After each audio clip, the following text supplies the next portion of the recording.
15 ឆ្នាំហើយអ្វីនៅទីនេះបានផ្លាស់ប្ដូរច្រើនណាស់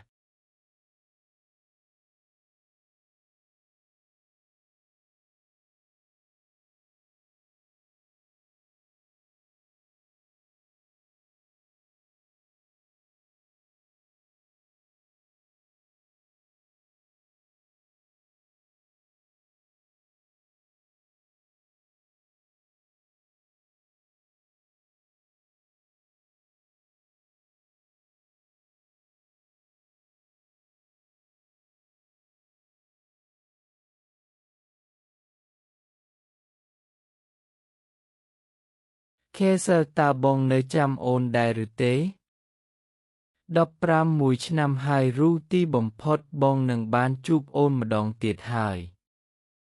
បងសង្ឃឹមថាអូនសុខសប្បាយជាទេខេសើរូ